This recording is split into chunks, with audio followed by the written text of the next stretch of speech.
Hi guys, APDSC 2025లో select అయిన తర్వాత ఇప్పటికే సచివాలయం లేదా ఇతర ప్రభుత్వ శాఖల్లో పనిచేస్తున్న వారు రిలీవింగ్ అయితే తీసుకోవాల్సి ఉంటుంది.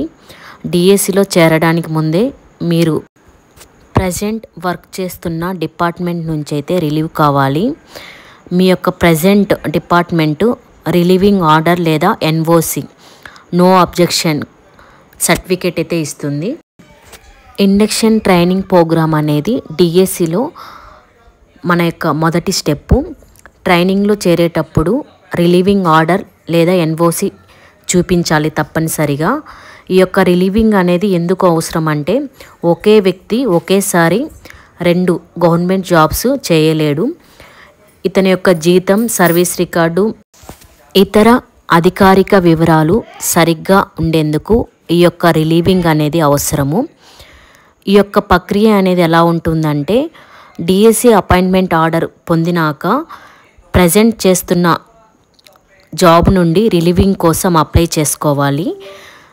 రిలీవింగ్ ఆర్డర్ అనేది లేదా ఎన్ఓసి అనేది ఇవ్వడం జరుగుతుంది. ఇండక్షన్ ట్రైనింగ్లో మీరు దీన్ని చూపించి అటెండ్ అవ్వాల్సి ఉంటుంది.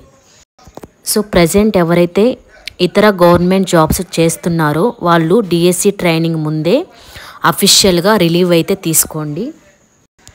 ఈ యొక్క రిలీవింగ్ ప్రాసెస్ అనేది క్లియర్గా తెలుసుకొని ప్రజెంట్ డిఎస్సి జాబ్కి ఎటువంటి సమస్యలు లేకుండా ట్రైనింగ్లో హాజరవ్వండి. సో ఈ వీడియోలో ఆల్రెడీ గవర్నమెంట్ ఎంప్లాయీస్ ఏ విధంగా ఇండక్షన్ ట్రైనింగ్కి హాజరవ్వాలి, రిలీవింగ్ అనేది ఆ యొక్క ప్రొసీజర్ అనేది ఎలా ఉంటుంది అనేసి చెప్పడం జరిగింది. ఇంకా దీనికి సంబంధించి మీకు తెలిసిన ఇన్ఫర్మేషన్ అనేది ఏదైనా ఉంటే కామెంట్ అయితే చేయండి.